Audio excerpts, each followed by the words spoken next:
A Zebra steel pen feels good the second you pick it up. These are tough pens that combine style, strength, and value. So, as you battle your way through the day, arm yourself with a tough Zebra steel pen. Now you've found Zen in your pen, and it's tough as steel. Texter writes in, drag Joel Osteen, Dan. Drag him. People do not like hypocrisy. They do not like when the anti-gay preacher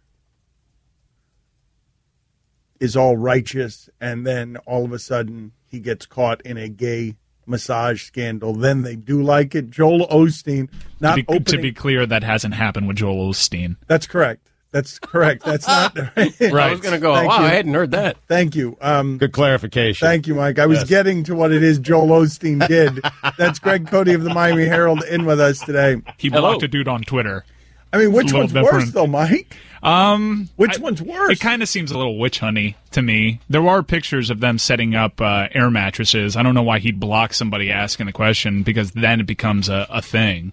I imagine that takes time logistically to put together, but you would hope the church in Houston would be leading the efforts there. Well, if you don't know what it is we're talking about, Joel Osteen is a very famous, probably the most famous pastor in the country right now, either him or T.D. Jakes.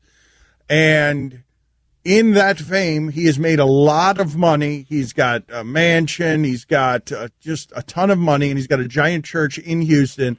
And the church, to put it in perspective, the church that they're using now, what's their church, is where the Houston Rockets used to play. It's 17,000. It's 17,000 seats. His television sermons are seen by over 7 million viewers weekly. Mm-hmm. I mean, he's big. Most famous American pastor since Bill Graham. Can I get to what he did, or are you guys going to keep offering the context that I'm going to get around to offering? Well, offer it and already. Telling the story. Very, but very right popular. now, people who are listening still don't know what Joel Osteen did and think he may be at the center of a gay massage scandal. Yeah. I was going to say not true. They think he had some sort of gay scandal, but you clarified that. Son, so you clarified it. Yeah. Well, by the way, he's the son of former Dodgers pitcher Claude Osteen. Huh? How about that? Well, I don't nice little nugget there. Thank you. True. I don't think. Is that true? I mean, look it up. I don't think that's it's not true. I think it is true. That doesn't mean you saying look it up doesn't mean anything. All right, let me explain something to you guys. This is something that actually happened before we came on air, and I believe before Stugotz came in today. This is a conversation we were having off air. So I was laughing because yesterday Mike Ryan leaned to the microphone and actually said, while I was saying that Conor McGregor benefited from low expectations, Mike Ryan leaned to the microphone and said he won a third of the fight, just like Mike Tyson did against Buster Douglas.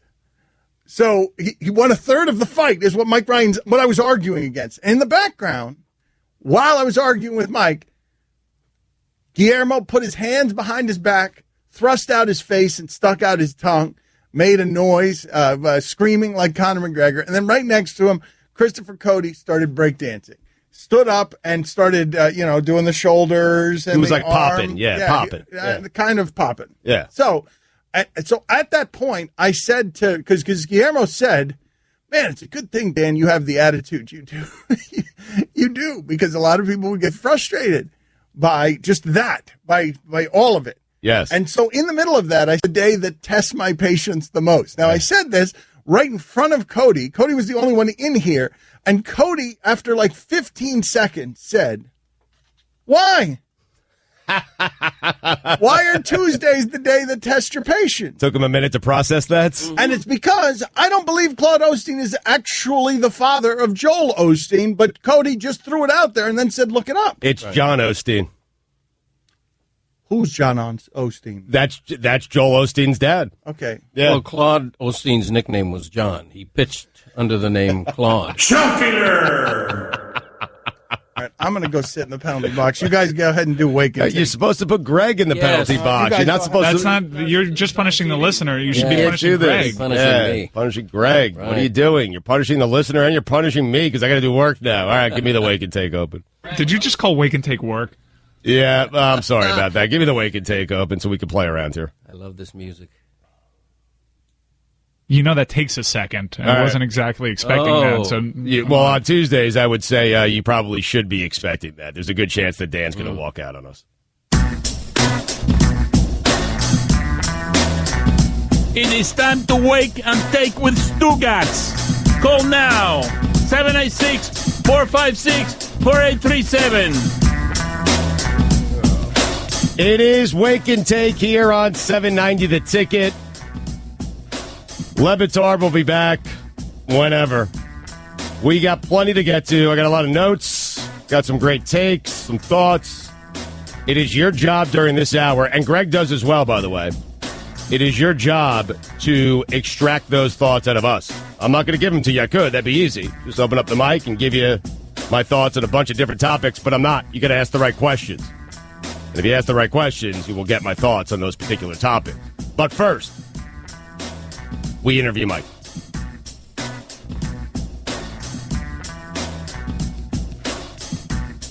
Canes get underway this weekend.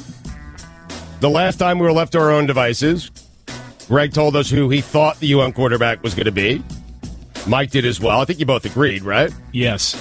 Then Tim Reynolds came out a minute later and confirmed what you guys already believed, and it seemed like you knew. To be So what you're saying is Greg and I, we're experts. Yes. We broke it. You broke it a minute before Tim Reynolds did of the AP.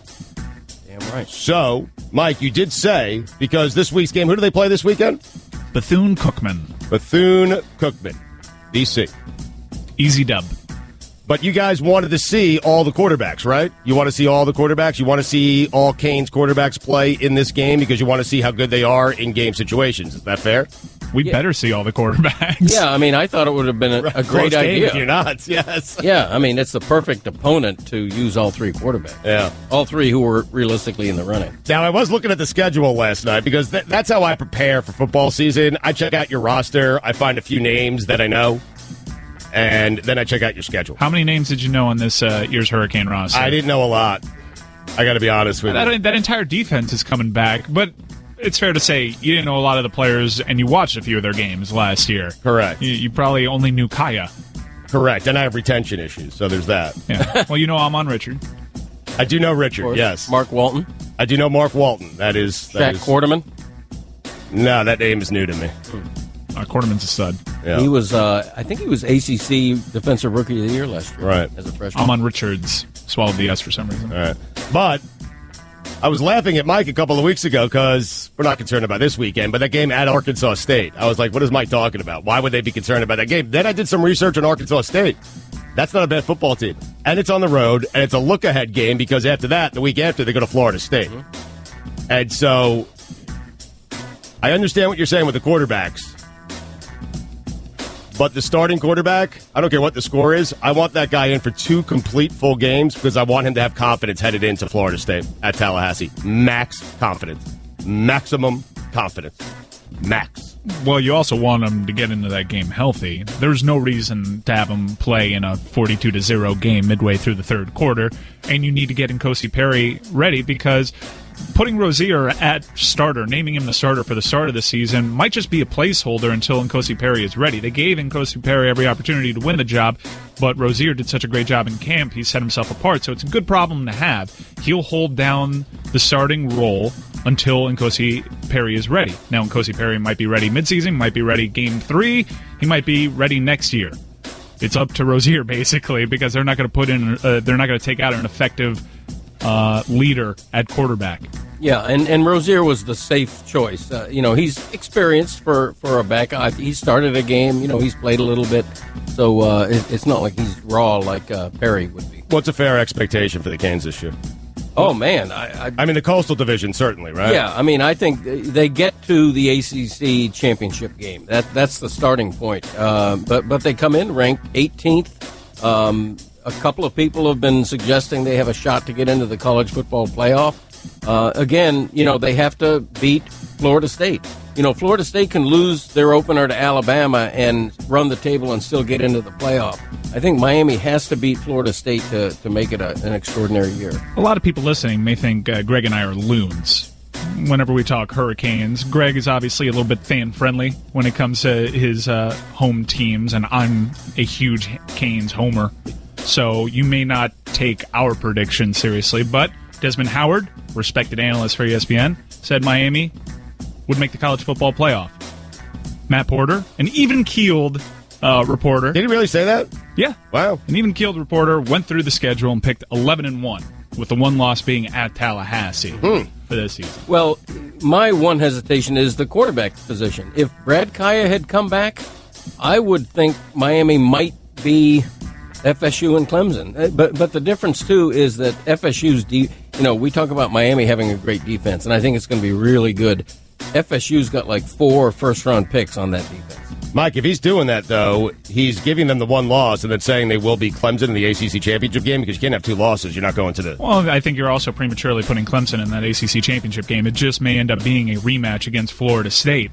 And I kind of feel that way, that Miami Week 3 isn't ready to beat Florida State just yet. And we'll know a lot about Florida State as soon as this weekend when they play Alabama. But hopefully the team is young enough and talented enough that they can grow throughout the season. And the game against FSU comes early enough where I don't feel that your whole season will come apart after losing to FSU like it has almost every year prior during this horrible stretch.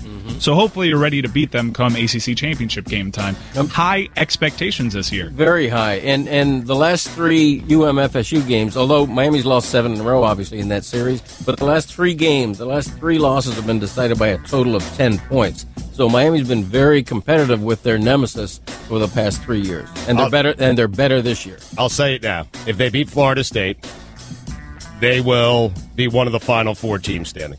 If they beat Florida State, because you can beat Florida State and still afford to lose in the ACC championship game to Florida State or Clemson, and pretty good chance you still get into the Final 4. No, that's why? Because you're losing so late. Because you're losing so late. But what if season. you beat Florida State, then lose to Florida State? Then you've beaten them, but you've already beaten them once. I think if they run the table and lose in the ACC championship game, I'd like their chances, but that's a tough loss at the end of the season. It should be good enough to get you into the ACC championship game, though. But either way, I think 11-1 gets you in position. All right, Guillermo seems perplexed over there. Guillermo, what's the matter? How do you have them beating Florida State and then losing to them later in the year and still making the playoffs? Well, because you can beat Florida State Week 3, then play them in the ACC championship game, lose to them. You only have 1 loss, and I'm thinking maybe they put them in anyways. What don't you understand well, about it's just that? counterintuitive. With a young team, you'd think that they would lose the first one if they were to lose with them. Yeah, if you lose to them once, you want it to be earlier on, not at the end of the year. I understand you prefer losing the 3rd week of the season. I am simply presenting a scenario. The Canes run the table. They beat Florida State at Tallahassee. Then they get a rematch with Florida State in the ACC championship game. And Florida State beats them. And the Canes only have 1 loss. And that 1 loss is in the ACC championship game to Florida State, a team they've already beaten earlier in the season. Do they still get in? That's all I'm asking. I think it's a fair question to ask. Does Florida State get in too? Thank you. Florida State probably gets in Well, too, it depends what happens. Florida State has to play Alabama. What if they lose to Alabama, then lose to the Canes Week 3? They're starting off 1-2. They'd still have 2 losses. I don't think they get in. The Canes have 1. That's my point. Why did you complicate this whole? Why did you overly complicate this whole thing? Listen, I'm trying to make people think. It's interesting because you'd have a 1-loss Miami team. Thank you. And a 2-loss Florida State team. Thank you. But the most recent loss is the Miami loss. I understand that. All the scenarios covered. That, Chris, it seems like you agree with me, though. They would get in, right? I guess I got to credit you for thinking differently. Thank you. And not Think it out of the box. Easy path. Zigging when others are zagging. What I do. You wanna take a call? Sure. Let's go to Arash. Oh, he's there? Yeah. All right, Arash, go ahead. You're on Wake and Take here on 790 The Ticket. PJ Fleck. That's right. Who the hell is PJ Fleck? He's a nobody coach at a nothing university, and after foolishly giving one of his scholarship spots to a kicker, he'll be a nobody coach rowing his boat to an unemployment line at the end of the year. Why a kicker? They're a dime a dozen. My advice to him, go back to the kicker, tell him he was on Punk'd or Candid Cameras or whatever hidden camera shows that's out there, and then take that scholarship, go to Miami, get yourself a 5-star recruit, a big tough guy. Then maybe then we'll talk about him again. You heard it here first. PJ Fleck, big bozo. Also, Stu. Yeah. Just sorry to break it to you, buddy. The Jets will suck this year. All right, Bye. Resham. That was a great take on PJ Fleck. Mm-hmm. Was it? Yeah. Do you know who PJ Fleck is? No idea. He's a Minnesota Golden Gophers coach. I'm not some sort of expert. I had to Google it. I think Arash was clear who he was. He's a bozo. That's who he is. Didn't they used to just be the Gophers? When did they add the Golden? I think they've always been the Golden Have they? Gophers. I think they've always been the Golden Gophers. Let's take another call.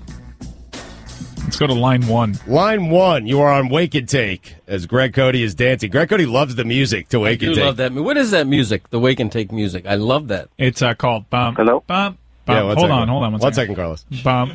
Bump. Bump. Bump. Ba-da-da-da-da. That's what it's called. That's the title of it, Yes. right? Yeah. Yeah. It's good stuff. You download it today? I am. Okay. All right, Carlos. Now you can go. Go ahead, man. Yes, this question is actually for Greg Cote. Nice. Greg, what was Mickey Mouse doing for the fight on Saturday? Also, Guillermo, are we ever going to have a Forged in Fire update? All right, let's start with Guillermo first. I don't think anyone's clear on. Were you clear on the question he asked you, Greg? Yeah, he's asking. Eisner. Yeah, there you good, go. good. That's basically what he was asking Want to for. make sure we're Greg. Guillermo, any updates on your show? There's a new episode tonight. If you want, we can recap it tomorrow. Last week, a couple weeks ago, they did a coal forge. All right, That's so tricky. What were you telling me, that it's one of the biggest shows on television right now? Yeah, Chris Whittingham texted me and told me that it ranked like 5th last week from 18 to 34, which is crazy. All right, I wouldn't trust his numbers. Whittingham. He sends me. I say horse racing's dead, and he sent me numbers that suggest that it isn't, and then I get the actual numbers and I send them back to him, and it's dead. So I just wouldn't trust his numbers. Like Whittingham will find anything to support, and he'll even write it up himself. So just be careful with that kid. I'm telling you. Like, he'll write it up himself, and he'll put some kind of crazy, like, credible logo on there and say, hey, here are the numbers from Nielsen. And I'm telling you, he's lying. Right. By the way, Mickey Mouse bought the Mayweather fight and had a bunch of the other characters over to his house. And it was a beautiful evening, a wonderful fight. But then a couple of the Donald Duck vomited all over Minnie late in the evening. I had to kick everybody out. Wow, rough night, huh? Rough night. Yeah. How many shots? 4 or 5. At least. Did you enjoy the fight? That was a fantastic fight. Yeah? I got my money's worth. It exceeded all my expectations. I had McGregor winning the first couple of rounds, but once he got fatigued, Money went in for the attack. It was the best thing I've seen on the screen since Steamboat Willie. I have a new name for Whittingham. It's fake news. Let's take one more call. All right, go to line 4. Line 4, you are on Wake and Take on $7.90 the ticket. Stugotz, Yo. if you could eat a sports logo, which one do you think would be the most delicious? Wow. Also, a rash is awesome. Yeah, he is Rasham. Wow, if I could eat a sports logo. Hold on, now I got to pull up sports Wow, logo. this is a great That question. is a great question. Call back tomorrow, sir. And by the way, 24 hours from now, Billy will break down that TV show. Stay tuned. Teasing it. Sports logos. Greg, you have one off the top of your head? Are there edible logos, or is he talking about an animal? Well, I mean, I guess you could go that route, right? I mean, I like a fried mahi-mahi sandwich, so I'd have to go with the Dolphins, I guess. Little dolphin. Texas Longhorn. That's something, but that's a horn. That's not the cattle. How about a Buffalo Bill? The Buffalo? I have had buffalo. I'm still looking here, man. Would you eat a Jacksonville jumbo shrimp? I'd eat a Jacksonville Jaguar. Would you really? Yeah, do you know anybody that's eaten a Jaguar? Is that an edible meat? I'm sure it is. Yeah, I know lions eat jaguars. I've had kangaroo before. Have you? I What's had that taste ostrich like? once. It's a bit gamey. Huh. I am sitting here looking at it. It's not great radio. In fact, it's awful. But I'm sitting here staring at every single logo in the NBA. Diamondbacks. Snake is very edible. How about Buffalo? We already did that. How about a Denver Nugget? Little chicken nugget. Yeah. Chicken nugget. It's Yeah, a, good it's chicken a nugget. gold nugget. Yeah, Very good nice. chicken nugget. The golden nugget. If you could eat a mascot, who would you eat? I'd eat. Huh. Wow, that's a question. What would I eat? You wouldn't eat an ibis. No, I wouldn't. San Diego chicken. That's a good San one. Diego chicken. There you go. Kool-Aid mascot, that counts. But that would be you drinking a mascot. I would eat the Syracuse orange. Red Wings. That's a tire. You'd eat a tire? I'd eat a wing. Yeah, but it's not a chicken wing logo. It's a tire with an actual wing on it. Yeah, that's a good point. Is it really a good question? I mean, it made us think, and that's what we try to achieve. Thought-provoking. Yep. All right, coming up next, we stop thinking. Okay, keep your eyes closed. Okay. I want to show you my first ever painting. All right. Okay.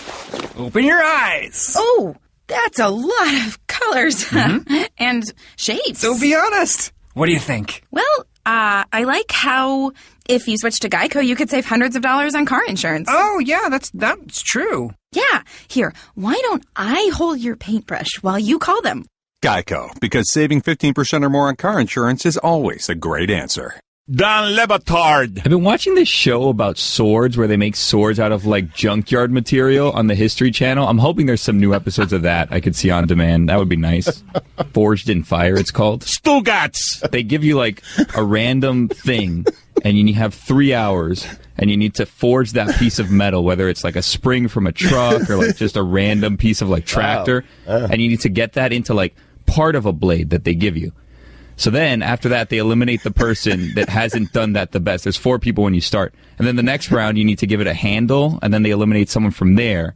And then, after 5 days, you have 3 tests, and they come back, and it's more like strength tests and stuff. And then they choose the Forged in Fire champion. $10,000. Whoa. This is the Don Batard Show with the Stugotz on the ticket. There are many of you who would prefer a Greg Cote and Stugotz show with no me here.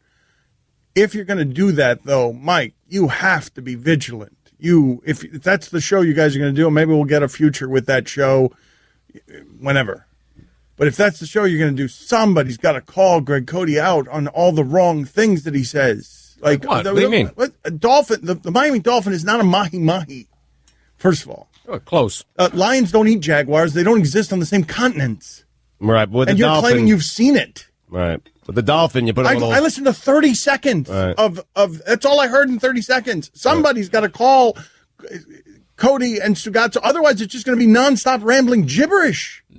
Well, people like the gibberish, I have to be honest with you. But I think you're making a fair point. But to Greg, in Greg's defense, a little pinch of salt on a dolphin, and it becomes mahi-mahi. Yeah, thanks. Yeah, that's excellent analysis. Yeah. No, the Miami dolphin is not one that's eaten. Like, what is the matter with you? You don't think you can eat dolphin?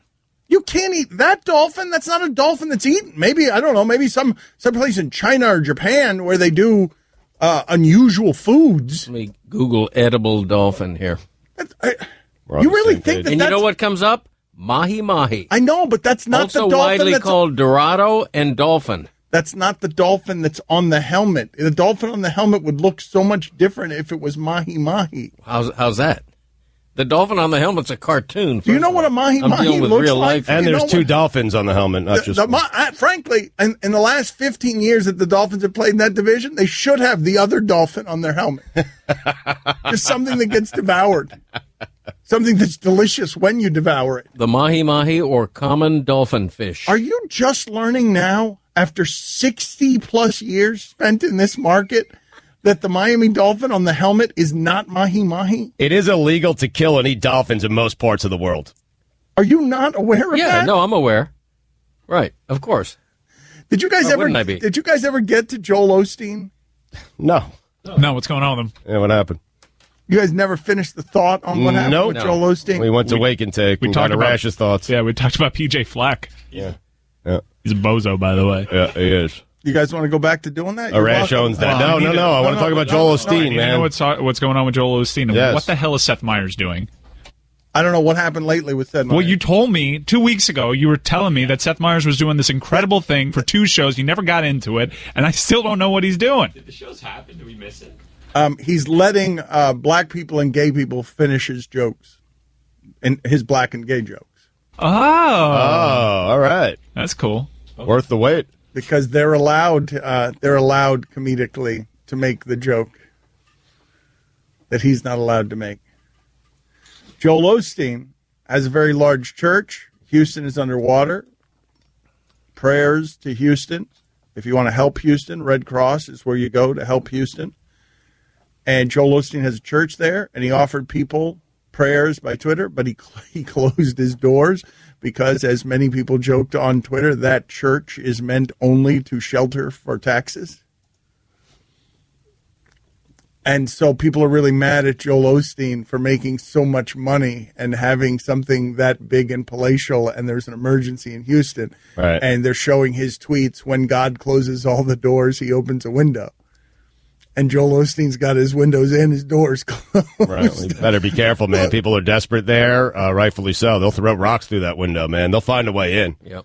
They're going to find a way in. No, Dan, people need places to stay, and that should be a safe haven. I think what you're doing is called inciting a riot, and you should probably dial that way back. No, I'm not going to dial it back. What he needs to do is open up his doors. Yeah. That's what he needs to do. Exactly. Do the right dial thing. it forward. Well, but Mike is right, though. Yes, that'd be nice. We're always great. No, few are better than Greg Cote at being generous with other people's things. Oh, come on now. I mean, I've turned into a generous man. I used to be cheap, but you're talking to a guy who just spent a lot of money over the weekend. Okay. Oh, he's mad at me about that, too, by the way. His wife's 60th birthday was over the weekend. He wanted to put that on my card. We don't mention her age. I did not want to put that on your card. You did want to put it on my card. You're talking about Pope Fest. Greg. What? You asked me to put the yacht on my card. Well, that's when I thought it was a surprise party, and I didn't want a paper trail because she pays all our bills and she looks at the mail. But once it didn't become a surprise party, I said, I don't need that. My father had a theory that we were going to put it on my card, and then Cody was going to disappear from my life.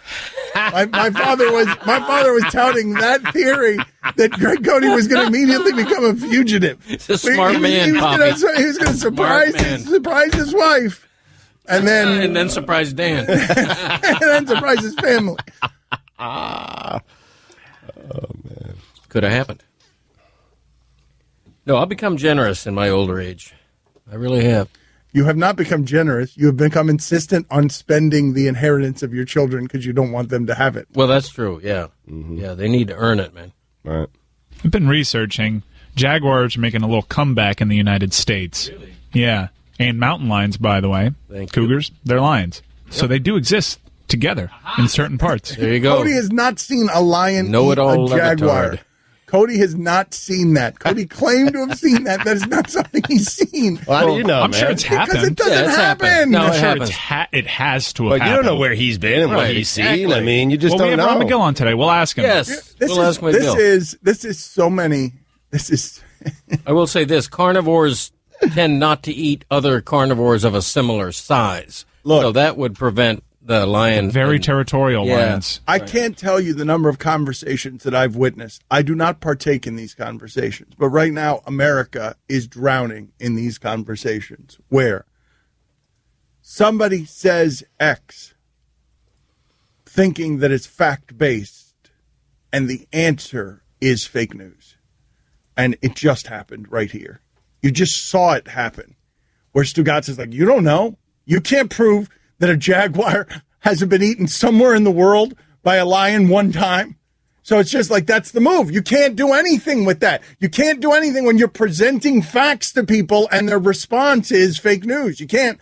Okay, fake news. It's fine. I'm just saying, if you haven't been with Greg Cote every step of the way during his life, he hasn't seen a lion eat a jaguar. I tend to believe him. No, I have, and I've also seen it on the football field. Last season, Detroit clobbered Jacksonville. So, in effect, a lion was eating a jaguar in that respect. But I've also seen it in the wild. I have. On safari. In Kenya.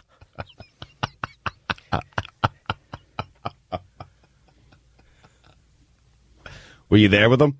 He hasn't seen that. Well, then how would he know? Did you see us lie on Claude Osteen fall apart right in front of our eyes? It was far more believable than what he's saying right now. Look it up. Witnessed. I want you to picture him. Look it up. We did look it up. I looked up Claude Osteen in Wikipedia looking for personal, and it didn't. He didn't rate a personal section, even though Claude Osteen had a nice little career. He was overshadowed by Koufax and Drysdale, and to a lesser extent, Bill Singer.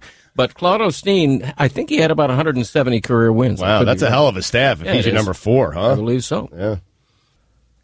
A safari in Kenya. Yeah, once. I think it was in the late 80s. I was a young man at the time. He's just going to stack layered lies on top of layered lies. Go ahead. No, I mean, well, it begins. The first layered lie is I was a young man once. Right. Like that's the first one that's not true. Yeah, no, it was in a contained area where jaguars had been imported from the other continent, Right. and it was all for show. To be and eaten. Yeah, to be eaten, and honestly, they were drugged. You know, it was not a happy scene. I'm embarrassed to have seen it. Would never see it again. Right. You know. Can't unsee it, though. Right, exactly. That's Yeah, the it was problem. awful. 196 wins for Claude Osteen. See there? Almost 200 wins. Not a Hall of Famer. Yeah. Also 195 losses. Well, but still, he's won over. He's won over 500. Yep. He's won more than he's lost. He's Yeah, like he the has. Marlins, right? The Marlins two over. Two over. Yeah. Tough Two loss Were you yesterday. scoreboard watching last night, Guillermo, with the Rockies, hoping that they could not score some runs off of that Zimmerman guy for Detroit? Rockies lost yesterday. Right. Wash. Yesterday's game was a wash. No, but Can't it's win them not- all, no, Dan. no. Yeah, it's a wash. We knew we were going to lose the one against Yeah, Scherzer. come on. You're not going to win every game for the rest of the season like you keep saying, Dan. No. Go fish. Yeah. You, Oh, have win you them asked all, Greg? Dan. Have you asked Greg? Greg, are you Marlin or Marloud? I am Marl in. Yeah. Yes. I'm doing the fish. Yeah. Fishing it. Guillermo, you do realize that just because you didn't lose ground to Colorado, you did lose ground to Milwaukee. Who cares? yesterday. Enough with the Brewers and you and the Brewers, seriously. man. God, you're so obsessed with the Brewers. Yeah. It's Naysayers. strange. You love Milwaukee more than Miami, man. It's weird.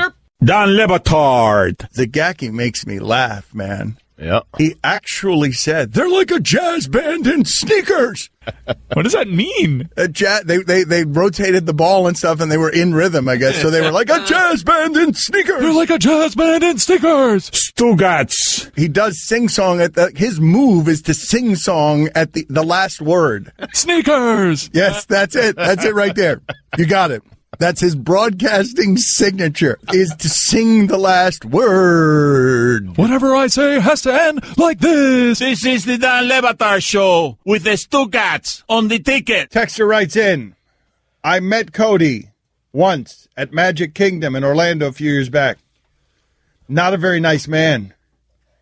I walked up to him saying I was a big fan of his columns, and I wanted to show my appreciation for his work, and he just raised his nose Oh, that's absolutely not true. up to me and walked away drinking his Dunkin' Donuts coffee. Maybe he didn't want to be bothered by a fan, but that came off as very, very rude. Bearded Cubs fan. You know, I am offended by that because it didn't happen. And anybody who's come up to me in a public setting to say, hey, and generally it's like, I love you on the show. Occasionally it's, I've been reading you for years, whatever. I am very gracious to people because I genuinely appreciate people who Yeah, but follow me, nothing who like you me. say can be believed because you said you saw a jaguar being eaten by a lion, and you said that Claude Osteen was the father of Joel Osteen. Look it up, and you've been doing nothing but telling lies all Okay, show. So no, nothing. no. And this guy, I believe this guy because he said Dunkin' Donuts cup. That's a detail that's important. First of all, I haven't been, where did he say, Disney World? Magic Kingdom. I have not been to the Magic Kingdom in 15 years, and you can call my wife right now. But maybe that's when it happened. Maybe he remembers Well, it. didn't he say a Sticks with few him till years this- ago? He did say a few years. Okay, call my wife right now. No, out of the blue, I and believe say, you. when's the last time you guys were at the Magic Kingdom? Magic Kingdom also wouldn't let you in with an outside beverage like coffee. Busted. Yes. So stop lying about Greg Cote, guy. That's right. Seriously. Bearded Cubs fan. I am offended by that, quite frankly. I'm a nice guy. But it could have happened. I mean, maybe, he catches you in a bad moment. Maybe you're rushing. Maybe you can't hear because you're Greg Cote and you didn't hear him correctly. That could, all those things could happen Yeah, potentially. put this on the poll. They None were of them talking. Stugotz and All Cote right. were talking here because Cote brought in a trophy, his first childhood trophy, and they were looking on the bottom of it for a telephone number to see if the place was still in business. And Stugotz said that sometimes he'll just call his old telephone number, and so put that on the poll. Do you do that? Will you sometimes call your childhood telephone number? We all do.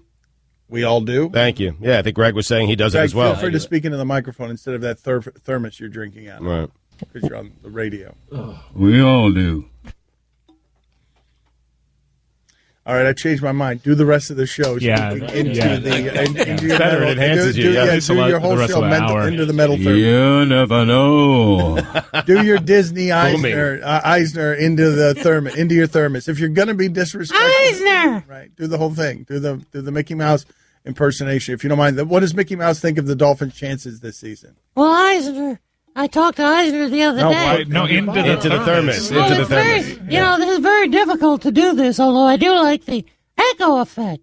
If we'd have had this when we were taping Steamboat Willie, it would have had a whole different vibe, a whole different sound. I think we've exhausted our Steamboat Willie. That's all you got in your Mickey Mouse arsenal, right? Is Steamboat Willie? You want to look up some more? Well, you've never had a Steamboat Willie.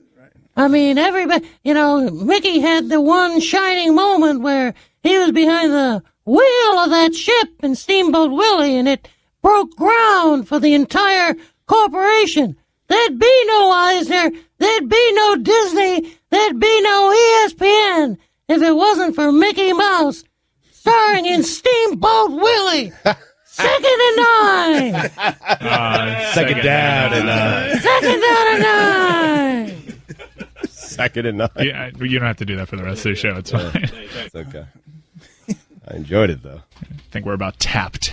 Is there any particular reason? You guys have any theories on why it is that Cote is so disrespectful to this particular platform of ours? Is it because we're so disrespectful of it? Oh, I'm certain, yeah. Yeah, we're disrespectful of it, and perhaps maybe we're disrespectful to Greg Cote. It's a bit contagious, but I feel like you guys know how to toe that line, where Greg, not necessarily. Well, how am I disrespectful? What Greg, because you're on the air, and what you were saying was distorted. You're on the air. Right. Like, imagine doing it on a television show you respect. Okay. Being on, what's a television show? What's a nightly news program? What's something that you respect? Imagine being on it, and then all of a sudden they come to you for your thoughts, and you're speaking into a thermos. Yeah, sorry. Yeah, that's what I'm talking about. Would you do it on the Dan Patrick show? No, but it's that. But what I'm saying, probably. Would you? Yeah, I think so. I don't feel like you would. I don't feel like you'd do it on the Tony Kornheiser show. You wouldn't do that either. to PBS NewsHour? I don't know about that. And it may speak to how relaxed we are around here. That he just forgets. He forgets we're on the air. That's the greatest compliment, really. I can pay the show. The ultimate. Wow, that's an interesting way of looking at it. Oh, it is. That's an interesting way of turning your professionalism. That's an excellent pivot. Thank you. Justifying it. It's a monster compliment. It's the highest compliment he can give, disrespecting our platform. Yeah, thanks. Proud of you. Thank you. Because it's just you were just about to go back to typing, which is what you did last week, where I look up and you're just clacking, you're typing in the middle of a segment. I mean, I do have an interesting blog poll right now, which I've invited some of your listeners to participate. Feel free to do it again while speaking into your coffee thermos. No, it's my blog please. If you're going to get what you want out of it, please give me what I want out of it. If you want the publicity for your blog, please speak into the thermos. Well, we had our 12-team fantasy draft for our Friends and Family League on Sunday at Lobo's World Headquarters. And I have 12 votes, 12 teams' top threes in my blog, and I'm inviting readers to pick their top three among those 12 teams based on the first three picks. And later I will reveal which team is mine, and you'll know how I fared in your vote. How much career does Greg Cote have left? Just over 3 hours. Very little, believe me. I mean, it's a serious question. How much is left? No, if my career were a round of golf, I would say I have teed off on the 18th hole. I'm in the rough. Man, am I in the rough. You've already teed off, though, you're saying? I've teed off. You got about 4 or 5 shots left? Yeah, well, 6 or 7. Right, knowing my game. Teed off. In the rough. Where are you? He's about to take a drop. Oh, yeah. No, I sliced it into Mrs. McGillicuddy's condo, and it bounced into the lake, and now I'm trying to find it. I got scuba gear. It's sad. All right. Okay, so that's where you are in your career. Yeah. The way on the back line. No, but inviting the audience to come stare at your second shot from Mrs. McGillicuddy's lawn is inviting them to go read your blog. Well, my blog is an amusement park. I mean, the blog is fantastic. You know, the blog. No, I'm not saying wonderful. it's not. I'm saying it's the second shot. The blog is the second shot. You're inviting them to watch your second shot. On the 18th hole. Yes. Well, I don't know about that. What's your favorite thing to do, Greg? He just bailed on the conversation. Yeah. He was with us, and then he just bailed on I didn't it. understand it. I didn't That know. doesn't matter. Pivoting. What's the favorite thing that you do? Eat. No, outside. Not drinking? That's second. Of all your projects. I enjoy this show. I like writing. I enjoy the blog. Favorite those thing are. you I like do? singing. Eating. I like singing. I do like singing. All right, so you named three things that you actually do. Interesting. I thought that you might too. Cody's very proud. He is very proud of what I'm about to say, which is a strange thing to be proud of, which is when you hear him sing, you can't tell if it's a really bad good singer or a really good bad singer. I walk that line like Johnny Cash. That is high praise. It really is. We'll take it. Would you like to sing something for the last 2 minutes? What's your favorite song? Of the local hour? Would you like to sing something as someone who enjoys his song, as someone who has, given us a country music song, given us a ballad of 1440? Well, the ballad of 1440 is still a pinned tweet on top of my Twitter feed, so anybody can go listen to it right now. Would you like to give him some of it, or you don't? I can't remember how it starts. It was recorded like 6 months ago. How about a favorite song of yours? We have 2 minutes left as you look at Fine the on clock. time, Greg. You have We're 2 good minutes here. left. I found this interesting. I thought that you might too. There's good friends and good women. Sometimes both won't do. When you're as drunk as you can get, high as you can be. I can't remember the next line. Da-da-da-dee-dee. Yeah. Da-da-da-da-da-da-dum. Yeah. Thank you. Second shot on the 18th hole. Yeah. I'm lining up. I'm addressing the ball right now. Let's all gather around. Hello. Yeah, quiet, please. All right, I just Now hit can my you second sing into shot. your thermos? Yes, please try. Try those same lines. I found this interesting. Written by my late great friend Alan Cherry. God rest his soul.